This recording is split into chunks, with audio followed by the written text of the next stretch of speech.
Warning, this review contains spoilers for just the first episode of School Live. Beyond that point, I'll make reference to some minor plot points but won't spoil anything too specific. Still, if you want the completely 110% spoiler-free experience, all I can say is that School Live is one of the most surprising and dark twists on the slice of life genre I've ever seen, and I strongly recommend watching it. But if you want more than that, then you'll have to bear with some spoilers as I talk about what exactly makes the series so unique and interesting. Now then, Gakkougurashi, or to use its English title, School Live, I know it sounds weird, but looking at the translation, it's definitely pronounced live and not live, is ostensibly a school slice of life anime, featuring Yuki as the main character and her friends Kurumi, Miki, and Yuri. The four of them, along with their teacher Megumi, are part of the so-called School Living Club, the stated goal of which is to teach its students survival skills by having them stay within the school 24/7. It's a weird idea, and there are other oddities that will crop up during the first episode, but it's nothing you can't chalk up to standard anime weirdness. The first episode progresses as one would expect any slice of life series to, until the very end, where everything gets turned on its head. It's revealed that Yuki is, in fact, severely delusional. The school is being used as a shelter in the midst of a zombie apocalypse. Everyone except Yuki and her close friends are dead, and the School Living Club is a front designed by her friends to humor Yuki's delusions.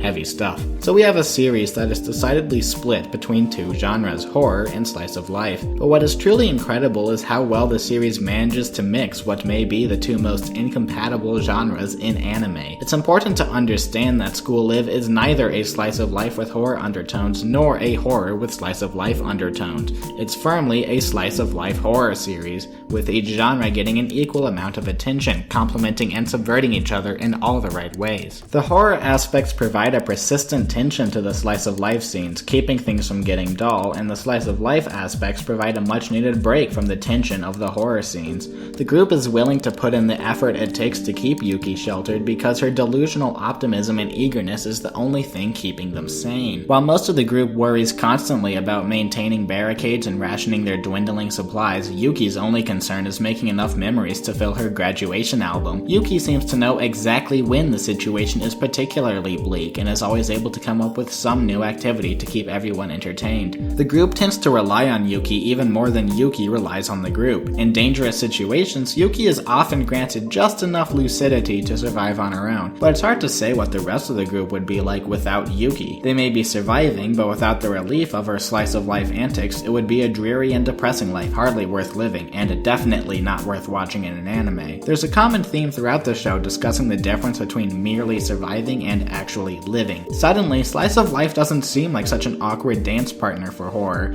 Somehow, it's become nothing less than the perfect choice. The blend between genres is executed masterfully, and it's here we run into one of my biggest issues with the show. Separate the two halves, and what you're left with is neither a particularly good slice of life, nor a particularly good horror. The horror parts of School Live are almost laughably cliched. Nearly every zombie apocalypse trope in the book makes its appearance in some form or other over the course of the story, apart from a kinda cool mechanic where the zombies, driven by vague and repressed memories of who they used to be, tend to follow a schedule and respond to familiar stimuli, which does become very important in the series' conclusion. There's practically no original thought whatsoever regarding the post-apocalyptic setting. Meanwhile, the lifeblood of any slice of life series is characters that the audience can connect with, and I simply never found myself getting that attached to them. Except for the obvious double-sided nature of Yuki's personality, everyone else's is incredibly bland and one-dimensional. Throughout the whole series, my interest in what happened to the characters was more of a curiosity than a personal investment. I was never rooting for any characters to make it through, just the opposite in fact. The whole time I was thinking to myself, I wonder if this show will have the guts to kill one of them. That would be kinda neat. Now, neither the cliché horror nor the uninteresting characters are deal breakers for the series. It's the interaction between them that makes the show worth watching. But I can't help but feel that if the horror put a bit more effort in being original and the slice of life tried harder to make good characters, then School Live could be more than worth watching, or a good idea executed well, but a genuinely fantastic story. As is, School Live may be more of a curiosity than an actually good series, but I can't overstate just how intriguing of a curiosity it is. School Live took an idea that looks utterly ridiculous ridiculous on paper, but executed it so well it's hard to believe there could ever be any doubt that a horror slice of life could work. Perhaps the cliché works to the show's advantage, as it breaks the genres down into their most basic forms and explores how the genres themselves can work and interact with each other without any extra fluff to distract from the very basic premise. Horror is a genre all about surviving. Slice of life is a genre all about living. And what's the point of surviving if you can't be bothered to live a little?